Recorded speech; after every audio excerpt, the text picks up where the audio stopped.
Damos la bienvenida a Gianna Rosciolesi, integrante de la agencia PIA Global. Compañera, buen viernes. Buenos días, compañeros, ¿cómo andan? Buen día. Bueno, preocupados porque muchos analistas se preguntan, ¿Israel será capaz de tirar una bomba nuclear?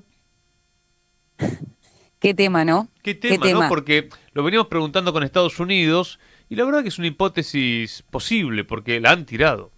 En el caso del sionismo está absolutamente desatado. No podemos naturalizar, Gianna, lo que han hecho esta semana en el Líbano. Ayer lo charlamos con Fernando Esteche, veíamos las imágenes de los niños. Hay cosas que incluso no hemos pasado, pero que están en las redes. Sí. Está para cualquiera que quiera ver el terror en Gaza y ahora en el Líbano. Han atacado sobre todo a los civiles. Gianna, ¿es así? Sí, exactamente. En este momento hay que replantearse, ¿no? ¿Cuál es el límite y quién puede poner un límite? Porque lo que está haciendo el Estado de Israel, a pesar de un alto al fuego, a pesar de que ese alto al fuego nombra al Líbano, a Yemen, Israel ha decidido eh, desestimar cualquier norma internacional, cualquier tratado internacional, Claro. no solamente ahora en este caso, esto ahora es un reflejo de un Israel totalmente perdido y totalmente en una búsqueda incesante de poder y de controlar algo que se le fue de las manos, pero que viene haciendo y trayendo es un proceso largo el que ha hecho el Estado de Israel para poder hoy en día generar estas acciones y que pocos países, que pocos mandatarios realmente hayan denunciado este accionar. Esto que hizo el ministro pakistaní es algo novedoso para desde nuestra visión, porque no estamos acostumbrados a que diferentes funcionarios de países y más que estén mediando y tratando buscar un alto al fuego se pronuncien de esta manera. Esto es algo dentro de todo novedoso porque resulta que en este momento del mundo, de la historia, realmente necesitamos a gente que alce la voz, gente con poder y gente que realmente pueda llegar a hacer algo, porque nosotros lo hacemos Claro, sí, constantemente, sí, sí. pero nuestras voces, a comparación de quienes manejan las potencias del mundo, no tienen el mismo poder, obviamente, y que venga alguien y se siente y los denuncie de esta manera es importante y también marca este momento en el que Estados Unidos e Israel quisieron generaron una guerra obviamente, pero quisieron combatir a un país al que no le pudieron ganar. En Vamos a este ver algunos caso, mapas, Gianna, que has preparado para dar cuenta sí. de esta avanzada de Israel hacia el norte, atacando el Líbano. Si te parece, Lau, ponemos el primero. Bueno, acá vemos Sí, justamente la avanzada, la apuesta de Israel por crecer en sus fronteras. ¿Es así? exactamente, sí. A ver, pensemos en el objetivo previo a estos últimos años. Israel es un país que busca colonizar, que busca generar expansión terrestre por distintas zonas de Asia Occidental. Nosotros reconocemos el caso de Palestina, que está ocupada por Israel, que obviamente la extensión territorial de Israel de hoy es gracias a la destrucción de un Estado que ya existía, de Palestina, que fue el tramo inicial de este proceso. Pero después Israel tiene ideas expansionistas a lo largo de distintos países de Asia Occidental, entre ellos el Líbano, entre ellos Siria, también Irak, también Egipto. Eh, y con esta idea, con esta doctrina del Gran Israel que proponen, hay una idea también de control, ¿no? No únicamente territorial, sino también hacia los gobiernos de estos países para poder generar, para poder intrometerse en los intereses políticos de cada uno de esos países, como lo ha hecho en Siria. Que en Siria en estos últimos tiempos no ha hecho una avanzada territorial, sino lo que ha hecho fue meterse directamente en el gobierno y poder manejar las decisiones de los dirigentes de facto que en este momento están en Siria. En Bien. el Líbano, en este momento, a partir de la avanzada del accionar militar que empezó a tener Hezbollah al principio de la guerra con Irán en respuesta al asesinato de Ali Khamenei, el líder chií supremo de todo, de toda la comunidad iraní y también de toda la comunidad chiita de los distintos países islámicos.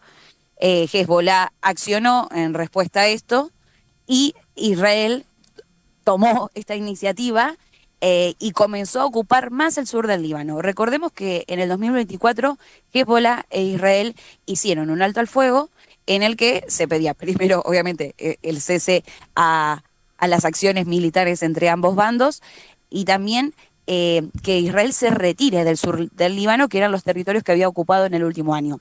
Israel desde ese momento, desde 2024, yo siempre lo recuerdo, pero es importante tenerlo en cuenta, no cumplió el cese al fuego, siguió atacando, siguió gestionando operaciones militares en el sur del Líbano y tampoco se retiró.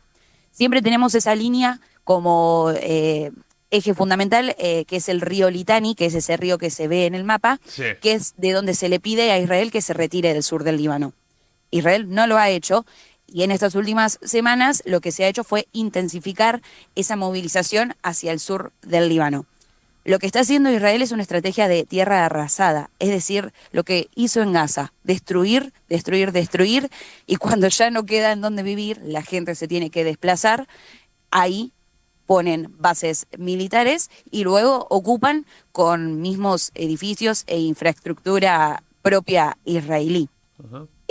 En el Líbano, en las últimas semanas, hubo 1 millón de desplazados en lo que es la región sur. Se han ido todos más al norte, incluso a Beirut, que en Beirut fueron los últimos ataques del miércoles a la madrugada, del martes, donde murieron 300 personas por ataques israelíes en un supuesto alto al fuego.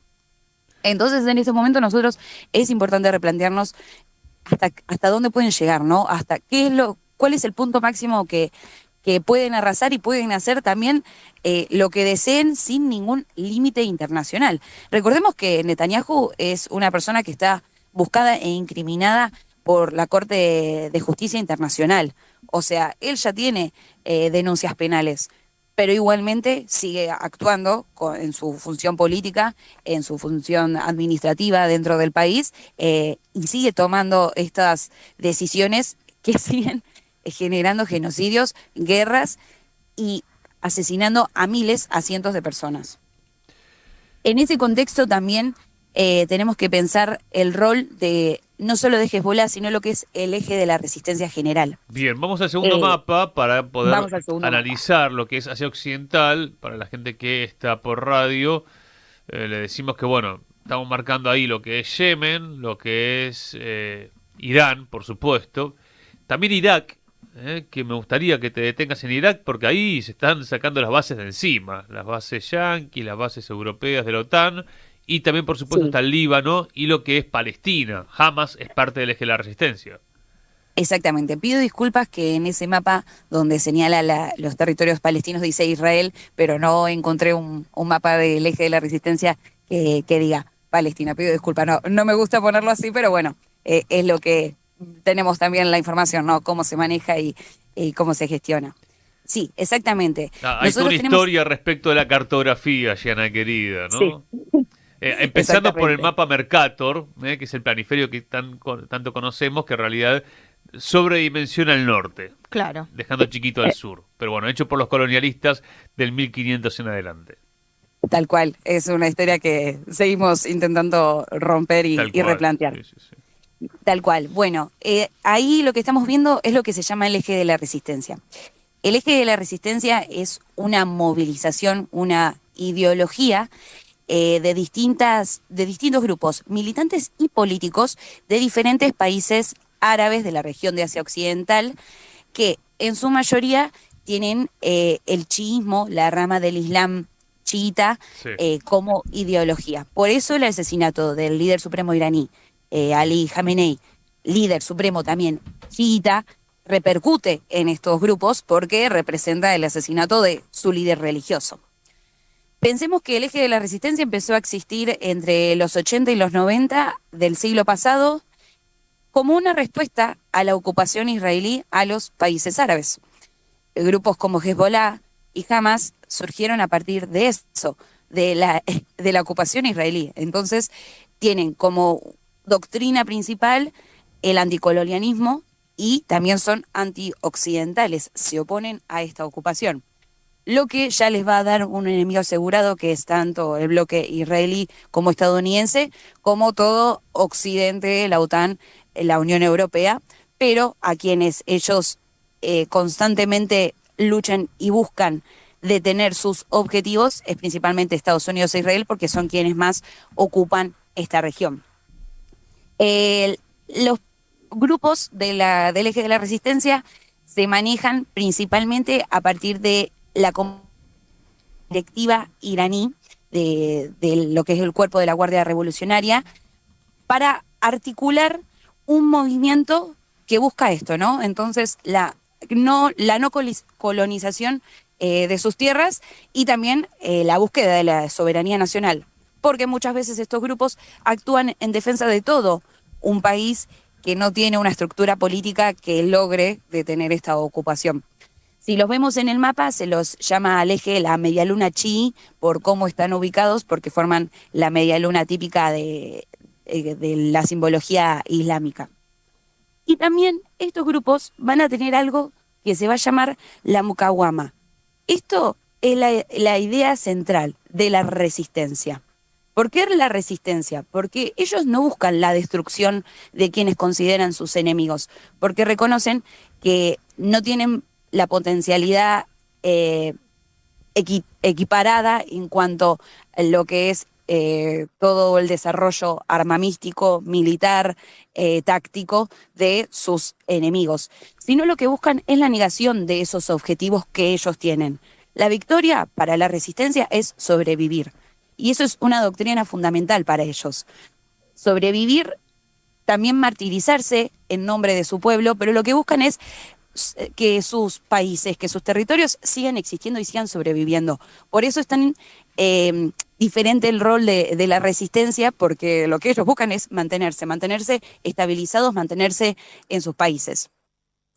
Estos últimos tiempos, durante la guerra de Irán, ya los hemos visto bastante articulados en lo que ha sido la guerra contra Gaza, pero en estas últimas semanas estuvimos viendo otro rol de la resistencia. Ya sabemos, como les contaba hace un rato, el primer grupo que activó esta respuesta fue Hezbollah al otro día de los inicios de la guerra contra Irán, y después se fueron sumando otras partes de la resistencia. Hablábamos de Irak recién. Irak tiene las Fuerzas de Movilización Popular, que son distintos grupos chiitas iraquíes que responden al eje de la resistencia, pero forman parte de esto, de la Fuerza de Movilización Popular. Por ejemplo, uno de los grupos más conocidos de Irak se llama Kataeb Hezbollah.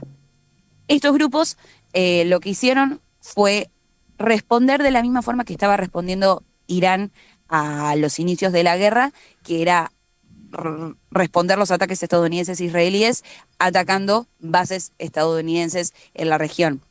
Irak ha tenido muchísimas bases estadounidenses, actualmente tiene bases norteamericanas, pero están en un proceso de desalojo de esas bases, gracias a un tratado, gracias a un acuerdo que se hizo el año pasado, en el que se estipuló la retirada de estas bases norteamericanas, pero aún siguen estando algunas en Irak. Ellos lo que hicieron fue responderle de la misma forma entonces que estaba respondiendo Irán. Irán atacaba bases en países del Golfo, las fuerzas de movilización popular en Irak, principalmente las bases estadounidenses en territorio iraquí, pero también en el Golfo. Hay que pensar también que en Irak en este momento están en proceso de nombramiento del nuevo primer ministro, gracias a elecciones y gracias a ya la designación que se ha hecho. Pero el primer ministro que se eligió en Irak se llama Maliki, fue un primer ministro que ya ocupó ese cargo en Irak, pero que ha tenido una fuerte posición contra estadounidense. Y como Estados Unidos tiene una fuerte lugar en lo que es la política iraquí, ha gestionado que se detenga este nombramiento y que aún se tenga en stand-by y los propios iraquíes no puedan nombrar a su primer ministro elegido por ellos mismos. O sea, tenemos que pensar también cómo se articula el poder en esos casos cuando hablamos de cómo estos países están dentro de los gobiernos, no únicamente en territorio, sino también en la influencia política que tienen. Bien, bien Después también, interesante, ¿no? Hay que ver cómo se reconfigura la región. Pezeshkian, el presidente iraní, ha dicho que la nación persa ha cambiado la ecuación de poder de los últimos 40, en los últimos 40 días. Es decir, hay que ver qué pasa en Irak, hay que ver qué pasa en Bahrein, que lo venimos charlando, también en los Emiratos Árabes Unidos, es decir, en los países socios, sobre todo por Bahrein y por Emiratos Árabes, eh, y me falta Kuwait, ¿no? Ahí, Gianna, en el sí, repaso, sí, que son los tres sí, países que pueden pasar cosas posterior a que, bueno, se reacomoden la correlación de fuerzas en todo el Golfo Pérsico. sí, absolutamente, absolutamente, porque esta guerra que eh, estamos viviendo, aún estamos viviendo, es la guerra por el poder, por la hegemonía y de la parte iraní, de la resistencia, por romper con esa hegemonía.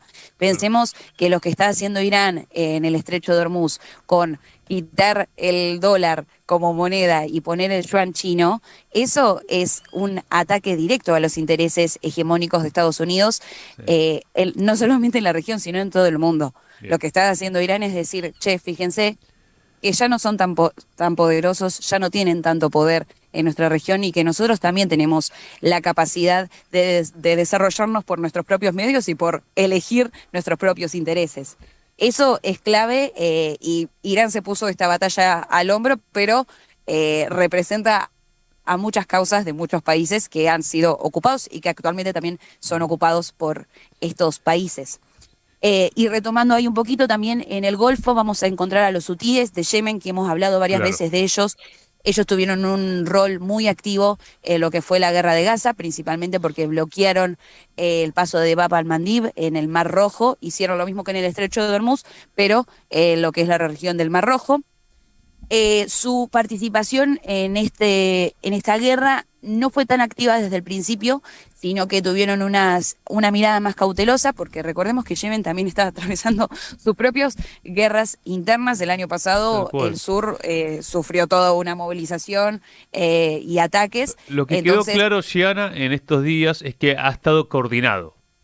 Estaba ha estado coordinado, muy coordinado. exactamente. Hezbollah, Sí, los hutíes y, bueno, por supuesto, la Guardia Revolucionaria. Te mandamos un fuerte abrazo, te agradecemos este aporte y, bueno, volvemos a recomendar repasar los materiales de la Agencia PIA Global. excelente, chicos, muchas gracias. Un beso a todos, buen fin de semana. Buen fin de semana. Hay una nota del querido Tadeo Castiglione que ha salido dos veces en esta semana y también Fernando Esteche.